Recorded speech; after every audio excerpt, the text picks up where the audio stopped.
Hi hello ಎಲ್ರಿಗೂ ನಮಸ್ಕಾರ. Welcome back to my channel. ಎಲ್ಲರೂ ಹೇಗಿದ್ದೀರಾ? ಎಲ್ಲರೂ ಚೆನ್ನಾಗಿದ್ದೀರಾ ಅಂತ ಭಾವಿಸ್ತಾ ನಾನು ಇವತ್ತಿನ ವಿಡಿಯೋನ ಸ್ಟಾರ್ಟ್ ಮಾಡ್ತಾ ಇದ್ದೀನಿ. ಇವತ್ತಿನ ವಿಡಿಯೋದ ವಿಶೇಷತೆ ಏನು ಅಂತ ಅಂದರೆ, ನಾನಿವತ್ತು ಹಳ್ಳಿ ಹಸುವಿನ ತುಪ್ಪ ಚಿಕ್ಕ ಮಕ್ಕಳಿಗೆ ಸಾಮಾನ್ಯವಾಗಿ ಈಗ 1 ವರ್ಷ 2 ವರ್ಷ ಅಥವಾ ಇನ್ನೂ ಚಿಕ್ಕ ಮಕ್ಕಳಿಗೆ ಕೊಡುವಂಥ ತುಪ್ಪ ಸಾಮಾನ್ಯವಾಗಿ ಹಳ್ಳಿ ಹಸುವಿನ ತುಪ್ಪನ ಕೊಡ್ತಾರೆ. ಈ ಡೈರಿ ತುಪ್ಪ ಅಥವಾ ಬೇರೆ ಎಮ್ಮೆ ತುಪ್ಪ ಆ ಥರನ ಸಜೆಸ್ಟ್ ಮಾಡೋದಿಲ್ಲ. ಮತ್ತು ದೊಡ್ಡವ್ರಿಗೂ ಅಷ್ಟೇನೆ ಆರೋಗ್ಯಕ್ಕೆ ಒಳ್ಳೇದು ಅಂತ ಹೇಳ್ತಾರೆ ಹಳ್ಳಿ ತುಪ್ಪನ. ಈ ಹಳ್ಳಿ ಹಸುವಿನಿಂದ ಮಾಡಿದಂತಹ ತುಪ್ಪನ ಅಂದರೆ ಬೆಣ್ಣೆನ ಯಾವ ರೀತಿಯಾಗಿ ಕಾಯಿಸೋದು ಅಂತ ನಾನು ಇವತ್ತಿನ ವಿಡಿಯೋದಲ್ಲಿ ತೋರಿಸ್ತಾ ಇದ್ದೀನಿ. ಸೊ ಇದು ಚಿಕ್ಕ ಮಕ್ಕಳಿಂದ ಹಿಡಿದು ದೊಡ್ಡವರವರೆಗೂ ಎಲ್ರಿಗೂ ಕೂಡ ತುಂಬಾನೇ ಉಪಯುಕ್ತವಾಗಿರುವಂಥದ್ದು. ಮತ್ತು ತುಂಬ ದಿನ ಶೇಖರಣೆ ಮಾಡೋ ಅಂತ ಒಂದು ತುಪ್ಪನ ಯಾವ ರೀತಿಯಾಗಿ ಕಾಯಿಸೋದು ಅಂತ ನಾನು ಇವತ್ತಿನ ವಿಡಿಯೋದಲ್ಲಿ ತೋರಿಸ್ತಾ ಇದ್ದೀನಿ. ಸ್ಟಾರ್ಟ್ ಮಾಡೋಣ ಬನ್ನಿ. ನಾನು ಇಲ್ಲಿ 1 kgಯಷ್ಟು ಹಸುವಿನ ತುಪ್ಪನ ತಗೊಂಡಿದ್ದೀನಿ. ನಾಟಿ ಹಸುವಿನ ತುಪ್ಪ ಇದು, ನಮ್ಮ ಮನೆಯ ಹಸುವಿನ ತುಪ್ಪನೇ. ಸೊ ಮೊದಲನೇದಾಗಿ ಈ ಹಸುವಿನ ತುಪ್ಪನ ಒಂದು ಪಾತ್ರೆಯಲ್ಲಿ ಕಾಯೋದಕ್ಕೆ ಇಟ್ಕೋಬೇಕು. ಫಸ್ಟು ನೀವು ಹೈ ಫ್ಲೇಮಲ್ಲೂ ಇಟ್ಕೋಬೇಡಿ, ಫುಲ್ ಮೀಡಿಯಮ್ ಫ್ಲೇಮಲ್ಲೂ ಇಟ್ಕೋಬೇಡಿ. ಫುಲ್ ಲೋ ಫ್ಲೇಮಲ್ಲಿ ಇಟ್ರೇ ತುಂಬ ಒಳ್ಳೆಯದು.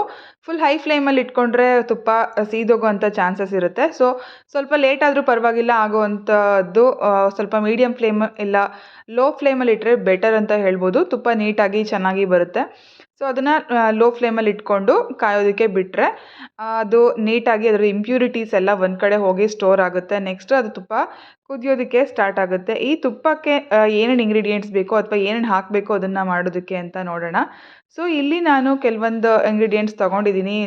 ನೋಡ್ಬೋದು 1 kg ತುಪ್ಪದಕ್ಕೆ ಸ್ವಲ್ಪ ಮೆಂತ್ಯ ಕಾಳು ಮತ್ತು ಏಲಕ್ಕಿ, 1 ಅಥವಾ 2 ಮೆಣಸಿನ್ಕಾಯಿ, 1-2 ವೀಳ್ಯದೆಲೆ ಮತ್ತು ಅರಿಶಿಣ ಪುಡಿ, 1 ಚಿಟಿಕೆಯಷ್ಟು ಹರಳುಪ್ಪು ಮತ್ತು ಸ್ವಲ್ಪ ಧನಿಯಾ ಪೌಡ್ರು ಇಷ್ಟು ತಗೊಂಡಿದ್ದೀನಿ. ಮೆಂತ್ಯ ಮತ್ತು ಬೆಳ್ಳುಳ್ಳಿ ಇಷ್ಟು. ಸೊ ವೀಳ್ಯದೆಲೆ ಸ್ವಲ್ಪ ಫ್ರೆಶ್ ಆಗಿ ಇರಲಿಲ್ಲ, ಸೊ ಅದು ಇತ್ತು, ಅದನ್ನೇ ಯೂಸ್ ಮಾಡಿಕೊಂಡೆ ನಾನು. ಸ್ವಲ್ಪ ಡ್ರೈ ಆಗಿತ್ತು ಹಾಗಾಗಿ.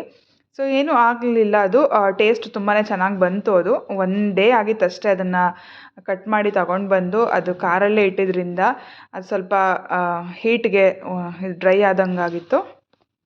ನಾನು ನನ್ನ ಮಗಳಿಗೆ ತುಂಬ ಚಿಕ್ಕವಳಿದ್ದಾಗಿಂದನೂ ಇದನ್ನೇ ಯೂಸ್ ಮಾಡಿರೋದು. ಆಲ್ಮೋಸ್ಟ್ 1.5 ಮಂತಿಂದನೂ ಕೂಡ ಹಾಲಿಗೆ ತುಪ್ಪ ಹಾಕಿ ಕುಡಿಸ್ತಾ ಇದ್ವಿ ನಾವು. ಆವಾಗಿಂದನೂ ಕೂಡ ನಾಟಿ ಹಸುವಿನ ತುಪ್ಪನೇ ಯೂಸ್ ಮಾಡೋದು. ಮನೇಲಿ ದೊಡ್ಡೋರು ಕೂಡ ಅದನ್ನೇ ಹೇಳ್ತಾರೆ, ನಾಟಿ ಹಸುವಿನ ತುಪ್ಪ ಮತ್ತು ನಾಟಿ ಹಸುವಿನ ಹಾಲನ್ನೇ ಕೊಡೋದಕ್ಕೆ ಮಕ್ಕಳಿಗೆ. ಯಾಕೆಂದರೆ ಈ ಎಮ್ಮೆ ತುಪ್ಪ ಅದೆಲ್ಲ ತುಂಬ ಅದರಲ್ಲಿ ಈ ಜಿಡ್ಡಿನ ಅಂಶ ಇರೋದ್ರಿಂದ ಅದು ಮಕ್ಕಳಿಗೆ ಶೀತ ಆಗೋ ಚಾನ್ಸಸ್ ಇರುತ್ತೆ ಅಂತ. ಇದು ಸ್ವಲ್ಪ ತೆಳುವಾಗಿರುತ್ತೆ, ಸ್ವಲ್ಪ ಜಿಡ್ಡಿನ ಅಂಶ ಕಮ್ಮಿ ಇರುತ್ತೆ ಅಂತ ನಾಟಿ ಹಸುವಿನ ತುಪ್ಪ ಮತ್ತು ಹಾಲಲ್ಲಿ ಅದನ್ನೇ ಕೊಡೋದಕ್ಕೆ ಅಂತ ಹೇಳ್ತಾರೆ. ಸೊ ಅದಕ್ಕೆ ನಾನು ಕೂಡ ಅದನ್ನೇ ಕೊಡ್ತಾ ಇದ್ದೀನಿ ನನ್ನ ಮಗಳಿಗೆ. ಈಗ 1 ಇಯರ್ ಆಯಿತು. ನಾನು ಯಾವಾಗ ಕೊಡೋದಕ್ಕೆ ಸ್ಟಾರ್ಟ್ ಮಾಡಿದ್ನೋ ಆವಾಗಿಂದನೂ ಇದೇ ಥರ ಮನೇಲೇ ಮಾಡಿಕೊಂಡು ನಾವೇ ತುಪ್ಪನ ಕಾಯಿಸ್ಕೊಂಡು ಕೊಡೋದು. ಸೊ ಈ ಥರ ಅದನ್ನೆಲ್ಲ ಹಾಕಾದ್ಮೇಲೆ ಇಂಗ್ರೀಡಿಯೆಂಟ್ಸ್ನ ತುಂಬ ನೀಟಾಗಿ ಕುದಿಯೋದಕ್ಕೆ ಸ್ಟಾರ್ಟ್ ಆಗುತ್ತೆ. ಹಾಗೆ ಅದು ಒಳ್ಳೆ ಫ್ರಾಗ್ರೆನ್ಸ್ ಕೂಡ ಬರುತ್ತೆ. ತುಪ್ಪದ ಟೇಸ್ಟ್ ತುಂಬಾ ಚೆನ್ನಾಗಿ ಬರುತ್ತೆ. ಸೊ ಫಸ್ಟೇ ಅದನ್ನೇನಾದರೂ ಕ್ಲೋಸ್ ಮಾಡೋ ಅಂತಹ ಪಾತ್ರೆ ಆಗಿದ್ದರೆ, ಲಿಡ್ ಕ್ಲೋಸ್ ಮಾಡೋ ಅಂಥ ಪಾತ್ರೆ ಆಗಿದ್ದರೆ ಅದನ್ನೆಲ್ಲ ಹಾಕಿಬಿಟ್ಟು ಕ್ಲೋಸ್ ಮಾಡಿ ಒಂದು ಲೋ ಫ್ಲೇಮಲ್ಲಿಟ್ಟು 15 ಮಿನಿಟ್ಸ್ ಬಿಟ್ಟರೆ ಸಾಕು. ಅದು ನೀಟಾಗಿ ಕುದ್ದು ನೀಟಾಗಿ ಆಗಿರುತ್ತೆ. ನೋಡ್ಬೋದು ಇದು ಯಾವ ಥರ ಕುದಿ ಬಂದಿದೆ ಅಂತ. ಅದರಲ್ಲಿ ಏನಾದರೂ ಇಂಪ್ಯೂರಿಟೀಸ್ ಇದ್ದರೆ ಅದೆಲ್ಲ ಕೆಳಗಡೆ ಹೋಗಿ ಸ್ಟೋರ್ ಆಗುತ್ತೆ, ಇಲ್ಲ ಸೈಡಲ್ಲಿ ಸ್ಟೋರ್ ಆಗುತ್ತೆ. ಅದು ನೀಟಾಗಿ ಫುಲ್ ಪ್ಲೇನಾಗಿ ಕಾಣಿಸ್ಬೇಕು. ತುಪ್ಪ ನೀರು ಅಥವಾ ಎಣ್ಣೆ ಯಾವ ಥರ ಕಾಣಿಸುತ್ತೋ ಅಷ್ಟು ಪ್ಲೇನಾಗಿ ಕಾಣಿಸ್ಬೇಕು. ಮತ್ತು ಅದು ಕುದಿಬೇಕಾದ್ರೆ ಫುಲ್ ಪ್ಲೇನ್ ಆಗಿರಬೇಕು. ಈಗ ವಾಟರ್ ಎಲ್ಲ ಕುದಿಸ್ಬೇಕಾದ್ರೆ ಅಥವಾ ಆಯಿಲ್ ಕುದಿಬೇಕಾದ್ರೆ ಯಾವ ಥರ ಕಾಣಿಸುತ್ತೋ ಅಷ್ಟು ಪ್ಲೇನ್ ಆಗಿರಬೇಕು.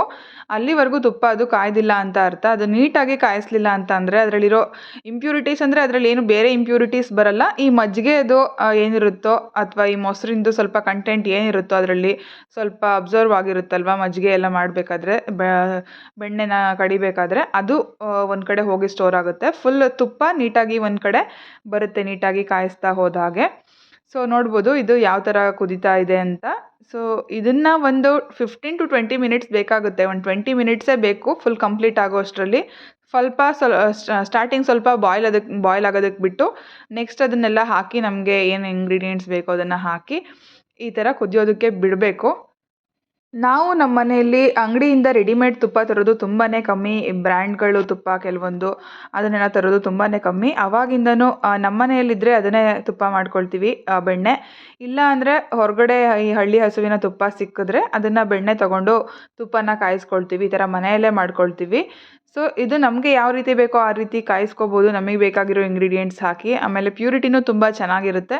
ಕೆಲವೊಂದು ಕಡೆ ಮೋಸ ಮಾಡುವಂಥ ಚಾನ್ಸಸ್ ಇರುತ್ತೆ. ಅದನ್ನು ಅಡಲ್ಟ್ರೇಷನ್ ಇದರಲ್ಲೂ ಕೂಡ ಇರುತ್ತೆ. ಕೆಲವರು ಏನಾದರೂ ಅನ್ನ ಎಲ್ಲ ನೀಟಾಗಿ ಬೇಯಿಸಿಬಿಟ್ಟು ಅದರಲ್ಲಿ ಬೆಣ್ಣೆಲಿ ಮಿಕ್ಸ್ ಮಾಡಿ ಕೊಡುವಂತಹ ಚಾನ್ಸಸ್ ಕೂಡ ಇರುತ್ತೆ. ಹಾಗಾಗಿ ಗೊತ್ತಿರೋ ಕಡೆ ನೋಡಿ ತಗೋಬೇಕಾಗುತ್ತೆ.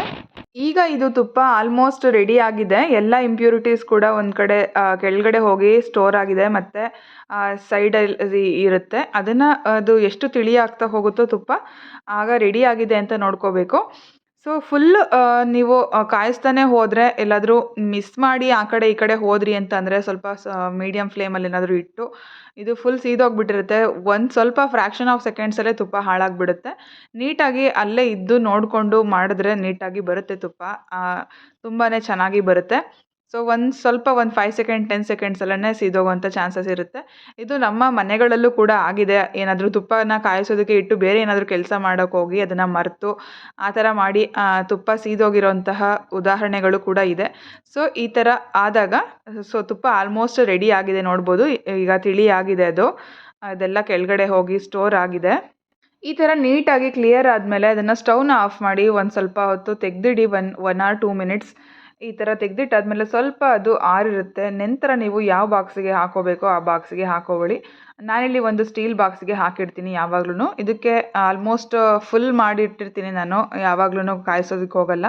ಸೊ ಬೆಣ್ಣೆ ಜಾಸ್ತಿ ಸಿಕ್ಕಿದಾಗ ಸೊ ಫುಲ್ ಇದನ್ನು ಕಾಯಿಸಿ ಬಾಕ್ಸ್ ಫುಲ್ ಹಾಕಿಟ್ಟಿರ್ತೀನಿ. ಮತ್ತು ಬೇಕಾದಾಗ ಒಂದು ಚಿಕ್ಕ ಬಾಕ್ಸಿಗೆ ಹಾಕ್ಕೊಂಡು ಯೂಸ್ ಮಾಡ್ತೀನಿ. ಸೊ ಇದನ್ನು ನೀಟಾಗಿ ಫಿಲ್ಟ್ರ್ ಮಾಡಿಕೊಂಡು ಇದನ್ನು ಹಾಕ್ಕೊಂಡ್ರೆ ಒಂದು ಬಾಕ್ಸಲ್ಲಿ ನೀಟಾಗಿ ಚೆನ್ನಾಗಿ ಈ ಥರ ಬರುತ್ತೆ. ನೋಡ್ಬೋದು ತುಪ್ಪ ಯಾವ ರೀತಿ ಬಂದಿದೆ ಅಂತ. ಸೊ ಇದು ಮಾರನೇ ದಿನ ಬೆಳಗ್ಗೆ ಯಾವ ರೀತಿ ಆಗಿದೆ ಅಂತ ನಾನು ತೋರಿಸ್ತಾ ಇದ್ದೀನಿ. ನೈಟ್ ನಾನು ಕಾಯಿಸಿದ್ದು ತುಪ್ಪನ. ಸೊ ಮಾರನೇ ದಿನ ಬೆಳಗ್ಗೆ ತೋರಿಸ್ತಾ ಇದ್ದೀನಿ ಯಾವ ರೀತಿಯಾಗಿ ಮರಳಾಗಿ ಘಮ ಘಮ ಅಂತ ಅಮ್ಮ ಮಾಡಿದ ತುಪ್ಪನ ಥರನೇ ಬಂದಿದೆ. ತುಂಬ ಚೆನ್ನಾಗಿ ಬಂದಿದೆ. ಸೊ ಯಾವುದೇ ಅಡುಗೆಗಾದ್ರೂ ಯೂಸ್ ಮಾಡ್ಕೋಬೋದು. ಮತ್ತು ಚಿಕ್ಕ ಮಕ್ಕಳಿಗೂ ಕೂಡ ತುಂಬಾ ಒಳ್ಳೆಯದು ಆರೋಗ್ಯಕ್ಕೆ. ಪುಟಾಣಿ ಮಕ್ಕಳಿದ್ರೆ ಅಥವಾ ದೊಡ್ಡವರಿದ್ದರೆ ಎಲ್ರಿಗೂ ಕೂಡ ಒಳ್ಳೆಯದು. ನಿಮ್ಮ ಮನೇಲಿ ತುಪ್ಪನ ಇದೇ ರೀತಿ ಮಾಡ್ತೀರಾ ಅಂತ ನನಗೆ ಕಮೆಂಟಲ್ಲಿ ತಿಳಿಸಿ. ಅಥವಾ ಬೇರೆ ಯಾವ್ದಾದ್ರು ಇಂಗ್ರೀಡಿಯೆಂಟ್ಸ್ ಯೂಸ್ ಮಾಡ್ತೀರಾ ಅಂದರೆ ಅದನ್ನು ಕೂಡ ಕಮೆಂಟಲ್ಲಿ ತಿಳಿಸಿ. ನಿಮಗೆ ಈ ವಿಡಿಯೋ ಇಷ್ಟ ಆಗಿದ್ರೆ ನನ್ನ ಚಾನಲ್ನ ಲೈಕ್ ಮಾಡಿ, ಶೇರ್ ಮಾಡಿ ಹಾಗೂ ಸಬ್ಸ್ಕ್ರೈಬ್ ಮಾಡಿ. Thank you all for watching.